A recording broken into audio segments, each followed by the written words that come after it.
How is everybody doing? And welcome back for another Strength Chat episode. Today, I have got a very special guest for you. Today, I'm joined by, pound for pound, one of the strongest women on the planet. Today, I'm joined by Pro Strongwoman and recently a Dinnie Stone world record holder. We'll get to that later on in the podcast. But today, I'm joined by the one and only Chloe Brennan. How are you doing? I am great, thank you. How are you? I'm not so bad. Thanks a lot for taking the time to jump on. How are you? What have you been up to? What's been happening in your world? Lots has been happening in my world. It's been a bit strange, really. So obviously recently I went to the Arnolds in Ohio and had a real good time over there and did better than I could have ever imagined. And since then, my life hasn't changed that much day to day, but socials has just gone wild, which has been strange. So I'm kind of trying to adjust and take opportunities where I can, and also just get back into a bit of a routine after such a manic week or so. Yeah, definitely. And how was, because obviously, going over to the Arnolds and then coming back, was that quite a quick turnaround? Did you get, because I know when I've never competed in America, but when I came back off from holiday from America, I felt really jet lagged and found it hard to get back into a routine. How did you sort of find it getting over there, competing, and then trying to come back and get back into a normal routine? Yeah, so I try and get out there with quite a few days kind of to chill before I compete, mainly because of the weighing in and making weight. And I never hold water on the flight, but it's always in my mind, like, oh, what if I'm 5 kilos when I'm flying?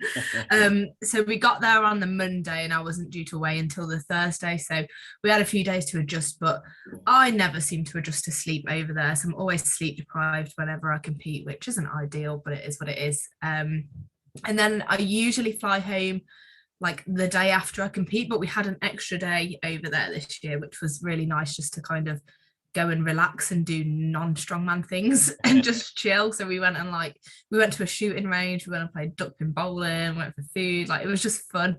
But yeah, getting back, I've kind of mastered the staying awake until bedtime thing. So the jet lag wasn't too bad, but it was just you work so hard for so long for these goals, and I'm like such a robot with my preps. Like anything my coaches or my therapist tell me to do, I'm like, yep, do it. So when I come back and I'm allowed that flexibility, I just feel a bit lost.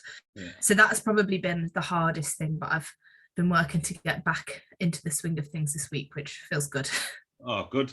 You did a lot better than me then, because everyone says don't go to sleep when you get back. No. And I nodded off, and then on I was like, "That's it. I'm ruined now." So are we back into a block of training now? Do you feel better for having a little bit of time off? Whereabouts are we now? Yeah. So normally when I get back, I have a few days, and then I want to get straight back into it. But this time I just didn't. So in the 2 weeks after I got back, I think I trained twice, fairly unstructured, just moving around. And then I had a bit of a niggle after one of my lifts when I was over there, and I was like, well, that'll be nothing. We'll just give it time to rest and heal. Turns out it's hamstring tendonitis. So at the moment, I'm not able, I was really looking forward to getting into a good deadlift block. That'd been going really well in the prep, and we were going to try and peak that a little bit and see where we were at. So that's not happening, but I'm kind of transitioning into a bit of a hypertrophy phase. I'm going up a weight class, so trying to put on some good size, also rehab the hamstrings. So it's not the kind of training that I really enjoy, but I know that it's necessary, so we're getting the job done. Yeah. It's like if anyone ever has seen Hot Fuzz for the Greater Good, I think it is. That's it. So exactly obviously I did a little bit of an introduction, and we've chatted obviously competing at the Arnolds, and especially having watched some of the Arnold myself and following Strongman and Strongwoman. For anyone listening though who might not know your background in competing, in coaching, obviously being a registered nurse as well, just want to give a little bit of a background to yourself and how you got involved in strength sports and coaching and all those sorts of things. Yeah, God, where do I start? Okay, so always been sporty, always competed in some kind of thing. The main one before this was trampolining that I did for years. I got to like a lower level, national level kind of thing. So I competed in the British Championships, but in the lower tier at that, but then kind of left that in my late teens. But I did coach in that and I absolutely loved it, but didn't really see a career in it. So went on, did my nursing. Well, I did another degree before that and left it, but we'll just leave that in the past. No, that degree was in psychology, but it was just circumstances meant I moved on. So I'm actually registered as a learning disability nurse. I did that for like 3 years. During that time when I was training to become a nurse, I found Strongwoman through my partner. Never really wanted to do it. So I'd started it with an all-round weightlifting association thing, which was really odd lifts. And through that, I actually wanted to do powerlifting.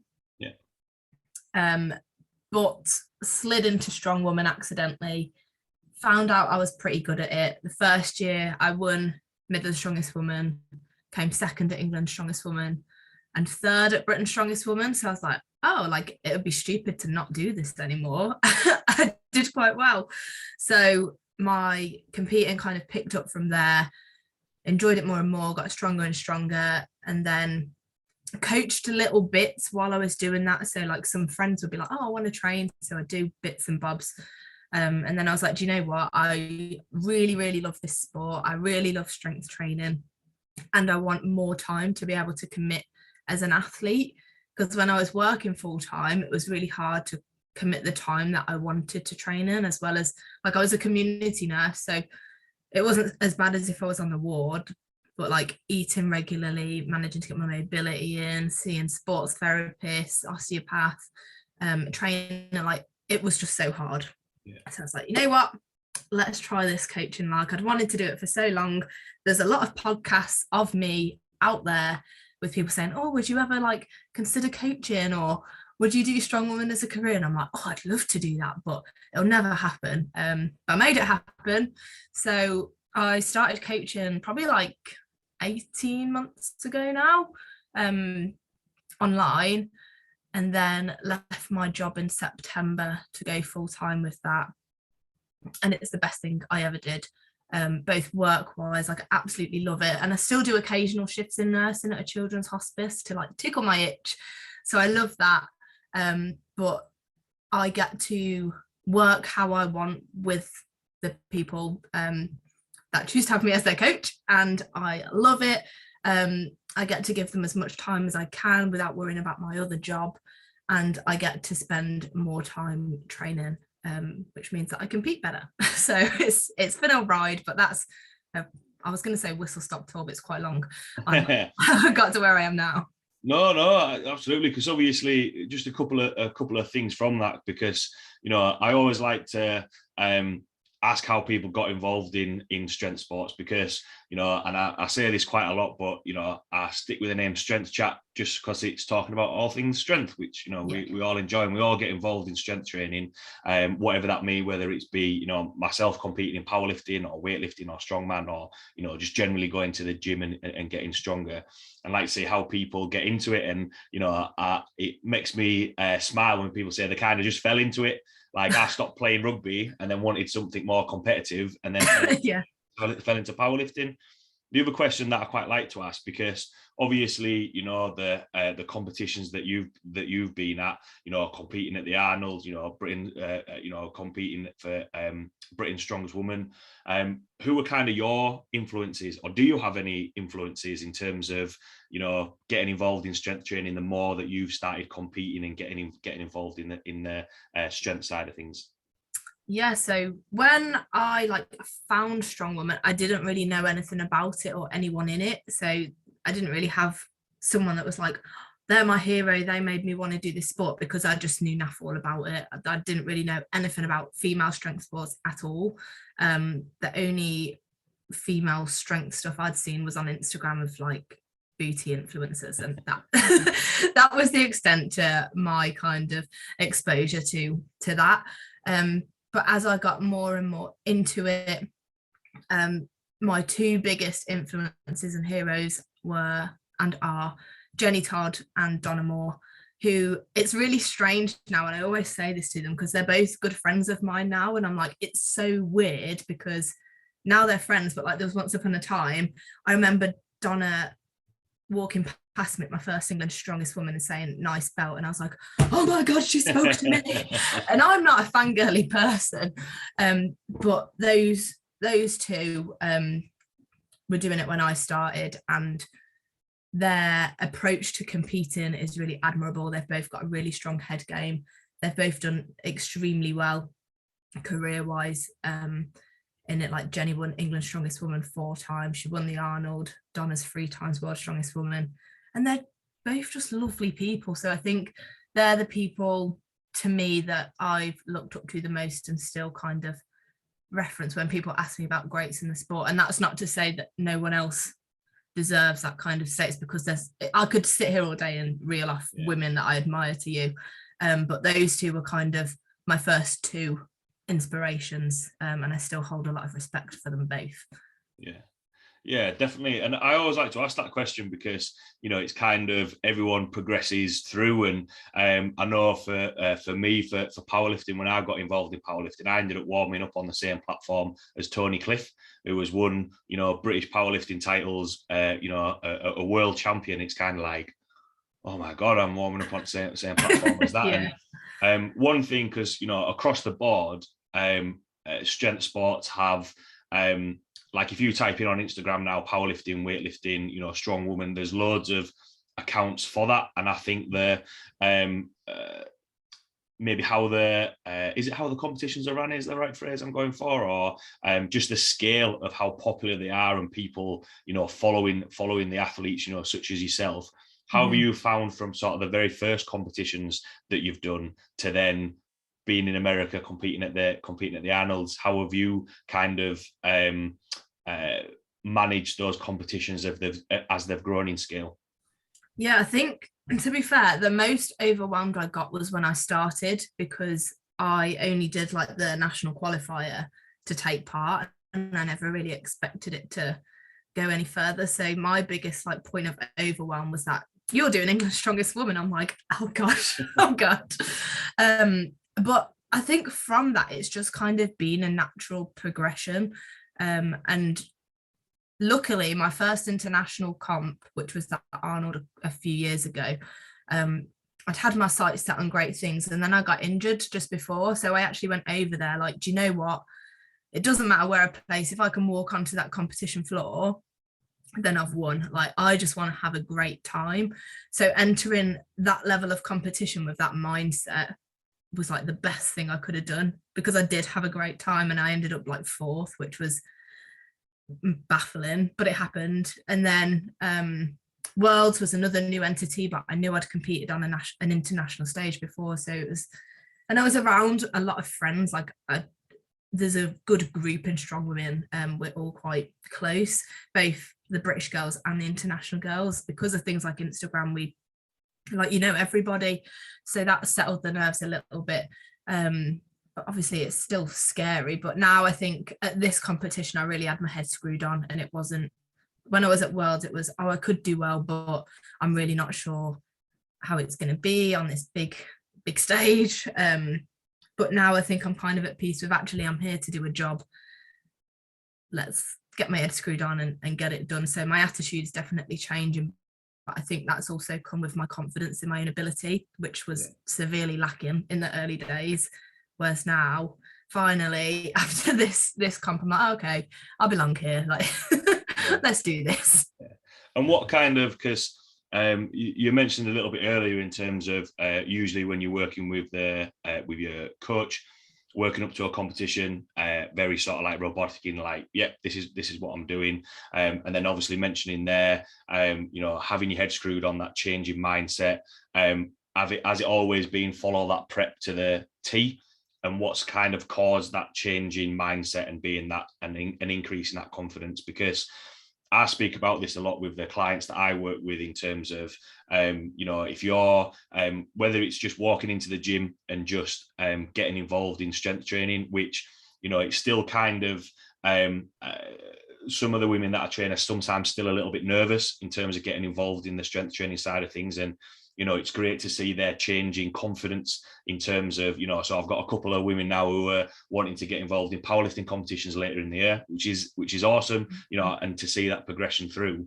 So what's kind of been your change in mindset, or has it always been the prep side of things, or is it just a case of having more competitions underneath your belt, if that all kind of makes sense? Yeah. So prep wise, I've always kind of stuck to the letter since I've had a coach. So since I've worked with Dinnie, and now I've got my nutritionist Vicky on board as well.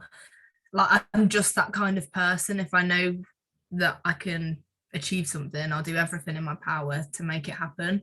So even when I didn't really believe that I could be any good, I still worked my arse off to do the best I could do.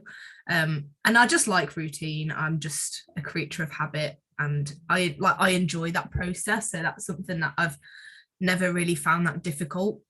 But in terms of like, it was interesting when you said there about confidence in the gym. Like, I went to train in a commercial gym today because I'm doing more like machine work for the hypertrophy, and it was really weird because I like, in my gym I feel really confident and I'm like, yeah, like having the best time, but in there I was actually a bit like, oh, and I text my coach like, I'm waiting for the leg press and I feel like a creep and I'm really scared. And I was meant to do a tricep and I didn't because I was too scared of walking around different places. So like, even when you're like established as a strength athlete, I guess, like those feelings still happen. It's still a thing. Completely irrational, but it happened. But yeah, I think that self-belief has come through achievement and just getting comps under my belt. Like the Arnold, the first time I was like, oh, well, that was a fluke. And then I came 5th at Worlds and I was like, okay, like that's quite good, but still just got lucky. Like some girls didn't have their best day, etc., etc. And then coming 2nd at the Arnold, so another top 5 finish, I was like, okay, like I need to stop making excuses now, because like I'm consistently in the top 5 at international shows, so I must be doing something right. And I think like the record breakers competing with Becca Roberts, current world's strongest woman, and Donna Moore, 3 times world's strongest woman, I was just excited to be there. I was like, look, I'm sitting next to the 2 of the strongest women on the planet. And then to like win that was just, I was like, oh, okay, I'm all right at this. Yeah, definitely. A couple of things that you said from there, but the last point that you made, obviously, the people that you've named who you're competing with, do you think that seeing those people there kind of raises your game a little bit and kind of makes you think a little bit? Because, you know, when we're speaking about from you know, a rugby background, competing like what I mentioned, you know, competing against Tony Cliff, you watch all of those and I think you learn more as well from different competitions and look like, well, why are they the top of their game? What are they doing differently? And sometimes it's not they're doing anything different. It's just a case of they've just got that extra few competitions underneath the belt, or have been doing it a little bit longer. What's kind of your thoughts on that? Yeah, I think when you compete with the best, you have to become better. And I think in Strongwoman recently, there's so many people that have come in and just raised the bar. And like, I want to keep up with them. So I train, like, it's mad how, if you would have said, like, I think it was like 3 or 4 years ago, there was me, Rhiannon Lovelace, and I think Rosie Pearson, she was an under 82. And we were going to go for a 200 deadlift that was going to be a Strongwoman world record for the under 82 and the under 64 class. But now reset the record at like 272, and it's like, if you can't deadlift 200 as a lightweight, why are you there? So the bar has risen and you just follow it. So I think it's not so much that I look at individuals and think, what are they doing that I can do? Because I know my coaches know how I work.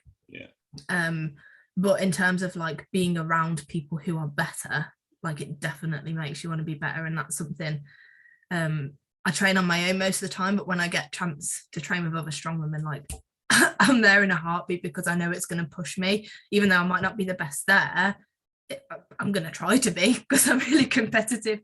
So yeah, it definitely helps to be around people better than you, if that's what you were getting at, I think. Yeah, definitely, because it is that thing of, you know, especially when the clients I'm working with, and, you know, a lot of being based in Leeds, you look at some of the power lifters and the gyms and the people who have competed, not a million miles away from where Leeds are, to point people in the direction of look and be like, this is what you can do, and it just takes time.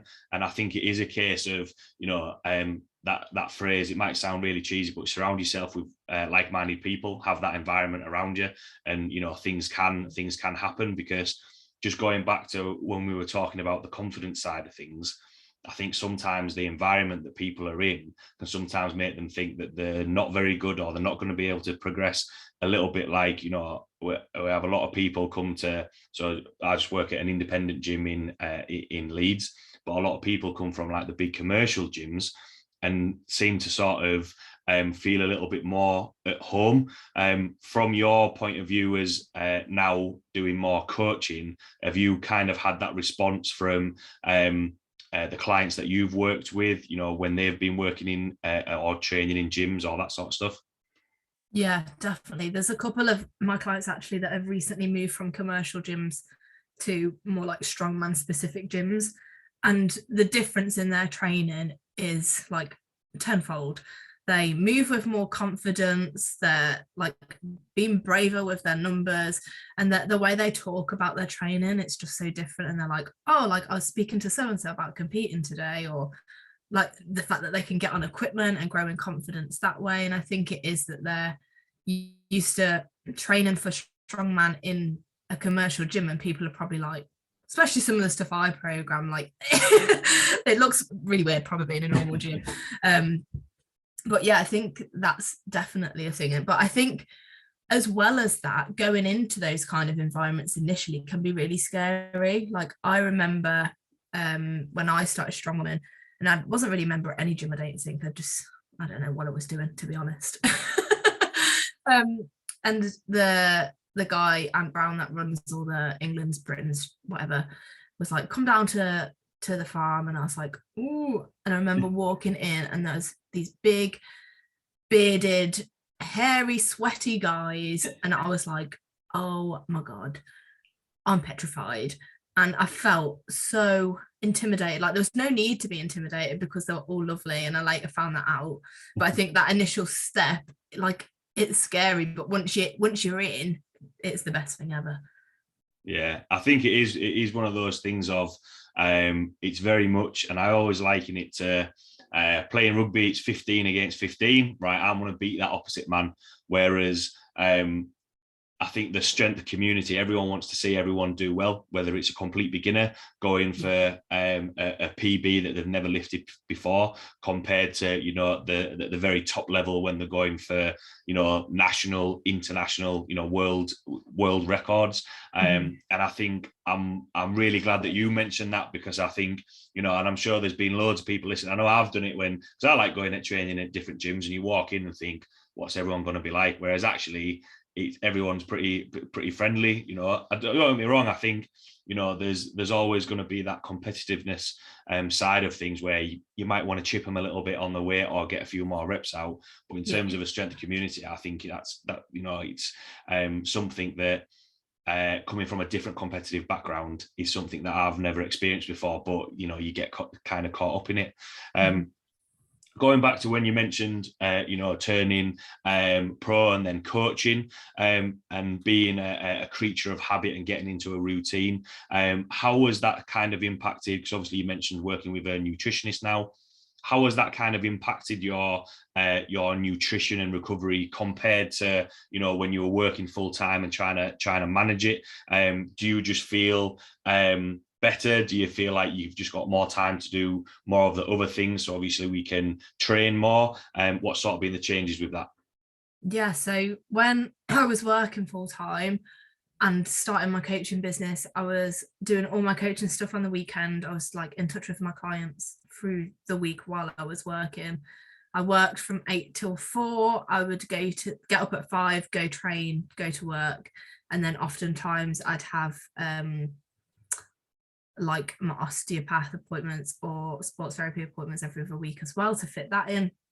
So it was just like constantly on the go. I didn't have much time to actually sit and rest because I was always doing something, or if I wasn't sorting my clients out like on the evenings I'd be doing a new course to get more qualified for my coaching, or doing my mobility stuff, or prepping my food for the next day. Like, it was just constant. And because I was training so early in the morning, like, I wasn't fueled optimally, and I was capped on time. Whereas now I can go in the gym, I can be in the gym like 3-4 hours, and it doesn't matter. So there's less time pressure, so I can really make sure I'm doing my session justice and doing it to the best of my ability, rather than just going through the motions and getting it done. So be more mindful with my training, I think, is the biggest thing. Food wasn't too bad because I could just prep things in advance, but it did take time. And then my treatments and stuff and mobility, like, I've just got more flexibility to go. So, like, you know how hard an evening appointment is to get, whereas now I can just go in the day and it's fine. And I just feel so much more relaxed. Like, my job before was really stressful. I worked in the community with children with learning disabilities. I worked in quite a deprived area, so I was working on a lot with child protection, where children or families were at risk. And it was just hard. It was really tough. And then to have the pressure of a competition and worrying if the kid's gonna, like, be safe. Yeah. It was so much. And I think you don't realize how much stress impacts your recovery and your ability to train, because, like, that's another element, isn't it? So I'm just way less stressed now, more chilled, got more time, just living the dream. That's it. Yeah, that's just going to be the tagline for the podcast. Just this is how you live the dream. But no, it's interesting that, you mentioned there about stress, because that's, like, I would say that's the biggest one, and then that has a knock-on effect on people's sleep and then people's recovery. Just kind of two things from that. Do you think that maybe are you training less but more quality now because you've got more time for recovery? Or are we training the same amount but you've just got more free time because you're not tied to doing your other job? And then, because you've obviously experienced, because it's that thing, isn't it, of if you've experienced stress and been balancing a full-time job and training, that's most people that are going to come and work with you. Do you think that's kind of giving you a better understanding of how to work with clients and get the best out of them? Yeah, definitely. I think what was the first bit of that question again? I had the answer in my head. I have a habit of doing this. I know I should have fired two questions. The first bit was because you've now got more time, so we're not tied to a full-time job. Has your training changed? Are you doing less because you got more time to recover, or are you able to actually do a little bit more but you've still got more time to do other things? So training day wise, it's very similar, but I'm definitely in the gym for longer. At the moment, I think we're going for like 5 days. So I've got different splits and then an events day. And then I think we're also putting in like a movement day in my home gym. So that'll be like 6 total days, but not like hard, intense, go. But then in my prep, we only did 4 days, but it means I can be more flexible. Like if I need to train more, I can. If we need to drop it back because I've got something else going on or I'm not recovering enough, we can, and it doesn't mess things up too much. So there's not that much of a difference. It's just that it's much easier to fit it in now. And like that experience definitely does help with my clients because like they all work. I've got a few actually that work in healthcare as well. So I totally get where they're coming from when they're like, I had a really busy day and I didn't have the energy. I'm like, I get it. It's fine. Chill. So yeah, I think that definitely helps. And sometimes I have to remind myself how it felt because I know they don't have all the time. And it also depends on that client's goals. I think if they want to be the best, then they're going to have to be stressed at points and they're going to have to do things that they don't want to do. But if they're doing it for fun, then I'm like, I get you. Like I've been there, just take the rest you need and don't feel bad for it. So yeah, I think it definitely helps with being where people you're helping are. Yeah, definitely. And one thing, it's interesting there when you're saying if they're doing it for fun, yeah, that's fine. Whereas if they want to compete, if they want to be the best, obviously it's a little bit like what we were saying a little bit earlier on in terms of that change in mindset. And I know sometimes I struggle when, you know, it's sometimes easy to say, oh, you just making excuses, or, you know, well, this is what we've got to do to get to this point. If you do want to compete, whether that's, you know, going from regional to nationals or nationals to you know, international competitions, how do you kind of help your clients with that mindset side of things? And do you draw on the experiences that you've had? Do you kind of just have that thing of, look, if you want to get there, you know, this is what we've got to do. I'm willing to help you. If not, then we're going to have to manage our expectations a little bit, because I think that's one thing, probably more so from potentially the coaches listening, that I think it can be difficult to try and manage that a little bit, because you kind of think, we'll just do this and this will get to it, whereas there's all these other variables that might get in people's way. Yeah, I think it depends on the person, and part of what I pride myself in as a coach is getting to know my clients, because I might have two people that are exactly the same point in terms of competitive level, but I have to treat them completely different. Like one, like I have a client who's going for like a fairly big competition soon the other day, and he was like fretting, he'd had COVID, and he was like, oh, what if I can't do this? I need to be doing this. I need to be doing this. And I was like, put the facts in front of him. I was like, you said you felt good at this week. How long did it take you to get there? Good. You've got more time than you had then to get to the competition. How are you today? Have you stopped flapping? Yes, great, let's go. Whereas there's other people where I might need to be like, okay, so let's take it day by day. How are you right now? If we need to amend sessions, then we absolutely can. And it's knowing your clients and knowing how you can speak to them. If you can have that banter with them, or whether if you spoke to them like that, make them cry, like obviously that's that's not a good thing. So I think my nursing background helps with that as well. Like I'm very empathetic and feel like I'm quite good at putting myself in other people's positions and giving advice and kind of holding back the training advice when I need to, and just being there and being like, come on, boss up, let's help you out. And I think that's also, even when you need people to do things at a competitive level, like they're a human being at the end of the day, aren't they? So yes, there's stuff that needs to be done, but you can change how that needs to be done. So change their training day, split it up into a couple of sessions, or make 2 sessions into one longer one, whatever you need to do to help them. Like that's our job, isn't it? It's more than just programming. Yeah, definitely, because that's only one side of it. But like what you said there, you know, taking it by client by client, person by person, because ultimately they're the ones that have got to be able to do that. And it's a little bit like, you know, we mentioned earlier about enjoying it. I still think that even like what you said about, you know, going to these you know, competitions, but still having fun, still enjoying it.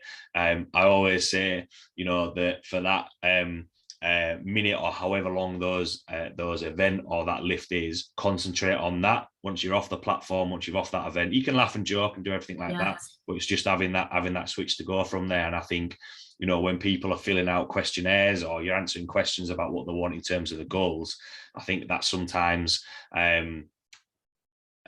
something that's not really like getting to know that person, you know, why they want to do it, you know, what has been going on. So then one, you can tap into those, you know, motivations of why they want to do it. But then sometimes, you know, being that shoulder to lean on, or that person to put their arm around them to be like, you know, it's all right, we can change it around from there.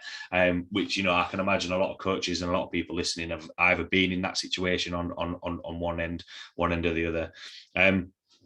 You mentioned there about your training, obviously having the flexibility to either do more days or less days, depending on what you've got on. And one of the main questions I wanted to ask about was obviously the event training.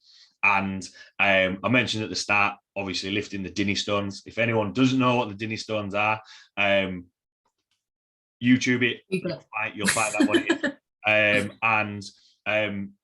Yeah, obviously that was an event when we were setting up this podcast. That was an event that you didn't know that it was going to be coming up. How do you sort of manage training for events? You know, do you get told in advance? Are you got told on the day for those events? And how do you kind of, because we've spoken a lot about mindset, about, you know, working as a coach and being able to change things and pivot and adjust things when it's happening. How does that work? Or how did you work with your coach when something like that happens in a competition and other events are happening, in your own training in terms of preparing for events? Yeah, so typically we know the events in advance, and the Dinnie stones, like, it wasn't actually part of my competition, it was separate, but I saw other people were doing it and I was like, I want to get in on that. So messaged them all and they were like, yep, you can do it. The day before I flew out, so I was like, okay, just gotta go with it. But generally we do know the events in advance. For that contest we knew 5 out of the 6 events, so the last event was a mystery event until, again, the day before we flew out. So I didn't have time to train for that. But I think, again, it depends on people's time. So for me, because I've got like unlimited time in the day really to train, I had my events through the week. So I had 4 sessions. One was focused on the axle press. One was focused on the deadlift. One was focused on the squat and the medley. Yeah, and then my other one, no, that's 4 sessions, but my sandbags was in my press one as well. So my events were kind of slotted in through the week, and that worked really well. But a lot of people who train during the week, it's more sensible to have like a gym-based program through the week and then an events day on the weekend when they've got more time. But it also depends on that person's ability to recover from certain events. Like if yoke absolutely hammers them, I'm not going to put it in at like day 2 in the week, because otherwise everything's going to be shocking for the rest of the week. So once you kind of know what events are coming up, you can tailor your training around that. And obviously you want to be practicing specific events, but there's other things you can do around that are also going to help. So let's say you've got stones coming up, but your client's not got access to any stones. So you do things like deficit stiff leg deadlifts, snatch grip rows are really good for like getting the stone up off the floor. Power cleans, power snatches, great for that extension. So there's other exercises that you can do that are also going to cross over to the events. And then with regards to the mystery event, I think because you're peaking for, well, you're not just peaking for strength, because you're peaking for endurance as well with your rep events and fitness, but like you are, when you're at the end of that prep, like at the best physical point you could be in terms of like all areas of fitness, I guess. I know we call it strongman, but it's more than just being like, it's different to powerlifting where you're peaking for 3 maxes, because there wasn't any maxes in my comp. So yeah, you're at that kind of pinnacle, which I believe is why the Dinnies went so well, because everyone was like, oh, what did you do to prep for it? And I was like, well, actually nothing. But I do have previous experience. Like I did a lot of training on them before when I went to lift them. So technique wise, that was already there. And I believe that had the strength to do it, because Jenny had peaked me really well before the competition. So I was already strong. So yeah, there's no kind of right or wrong way to do it. Personally, I like it spread through the week. But I used to have an event specific day and that also worked well, but it's a lot to get through on one day. If you're doing all of your events, like it's knackering. So you've got to think of recovery and impact on the next week then. Yeah, definitely. And I thought that was good how you explained that, because I think that's what sometimes some people forget, that sometimes it's going to be for time or for reps, or especially the medleys and the carries and that sort of stuff. Like there has to be there is some form of endurance in that. Whereas powerlifters have it easy just doing just it's easier to program. But with that, and speaking about the Dinnie stones, and because obviously, I'm a big believer in momentum as well. Like if things are going well, you have that confidence, and everything's peaked for that.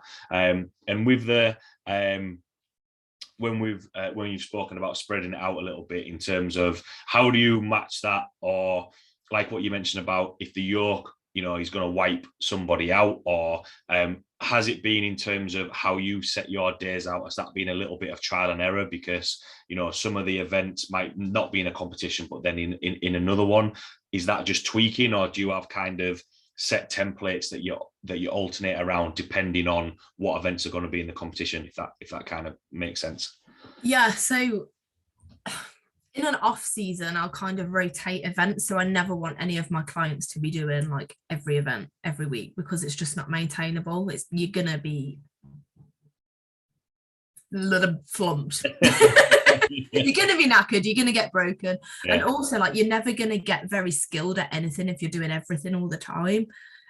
So in an off season, I'll like cycle the events and like even give people a chance to choose something that they want to do. And I have 2 rules of like, don't max, don't be an arsehole, because there's no need to. But I think skill acquisition actually goes a long way, and it's something people don't think about enough. Like if you've got yoke coming up in a contest, you don't have to go fat, like heavy all the time. If you can work on being fast when you set off, or getting your turns faster, or working your stability in other ways, like that's all going to help that event. It's like we said earlier, you don't need to do specific stuff. So and then off season, I'll be like rotating everything. And then if someone has a competition coming up, I will just work on those specific events. Or if they have a real weakness, so or like something they lack confidence in. So one of my girls lacks confidence with the log. It's just something she finds really difficult. So we keep that in, even though it's not coming up in contest. We kind of strip back the intensity and just work on skill during that block, because it's not going to impact her recovery, but someone else might not be able to manage that. So it is trial and error in what can work. And even with my prep, I was doing a deadlift on a Monday, and it was my press on a Tuesday was just god awful. Like I just couldn't do it because I was knackered from the deadlift.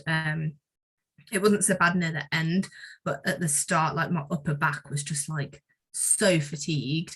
I couldn't do anything. So it was me having that conversation with my coach, like, actually, I'm pretty confident on deadlifts anyway, and this is being detrimental to my press. So can we swap that round, and little things like that. And I think it's so important as an athlete to communicate with your coach, and as a coach to encourage your athletes and your clients to talk to you, because you can't give them the best service if you don't really know what's going on. And I think a lot of people like do feel scared to say to their coach, actually, this isn't working, because you're paying for something, and in your head, especially if you're new to it, you probably think, oh, well, this must be right because they know what they're on about. But like, it's never going to be right the first time, especially if you're new working together.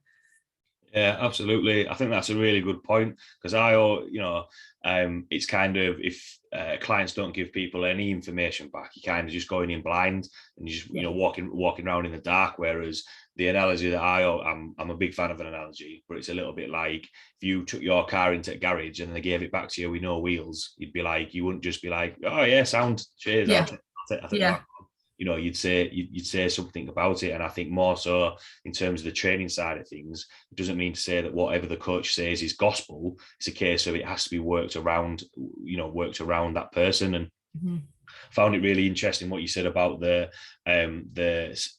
skill side of things, because I know obviously strength is a skill, whether it's squatting, benching, deadlifting, or the yoke or any of the carries or something like that.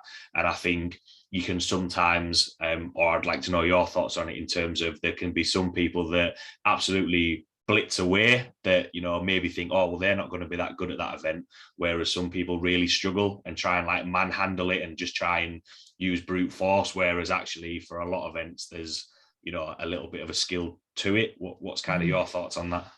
Yeah, I think skill is so important, and it's something that I've had to learn, because I'm like brute force, I'm shocking. Like I am strong, but I'm not the strongest person. I've had to really work on technique, especially with my overhead, to get things optimal. And I often, like, world's strongest man, I hate watching sometimes, because I'm like, these guys are so strong, but sometimes the way they do things, you're like, oh my god, like if you would just like work on your skill and do this more efficiently, like you would be untouchable. So yeah, I definitely think, obviously, like, brute strength has its place, but it also leaves you more exposed to injuries. It means that you're not going to hit your full potential because you're not doing things efficiently. You're going to get tired faster, so you're going to drop points. Yes, it's definitely, I think now with, like, obviously there's a lot more coaches coming in, there's a lot of different things from other sports as well, that's helping out. I think things are changing and people are more interested in skill now. That's why a lot of people get a coach. I know a lot of my clients have come, like, because they want that technical feedback. So I think we're heading in the right direction as opposed to when I started, and it was just get it from there to there. Yeah, but it's really important, and like you say, it's really kind of underestimated sometimes how much of a difference it can make. Yeah, I think the key word that you were saying there was sort of like the like efficiency, you know, being able to do that, because, you know, I know obviously, you know, raw power will I always think it'll only get you so far, and then it's a case of, you know, you're still going to be coming up against the same issues at either a certain weight or a certain event. Whereas, you know, I think sometimes it's a case of you're going to have to take 2 steps back to address that skill a little bit, to take 4 or 5 steps forward. Whereas if you're inefficient and still keep getting to that point and still keep getting injured, there's only so many times that you can do that, because the more injuries you get, you know, and then it's gonna be an uphill struggle.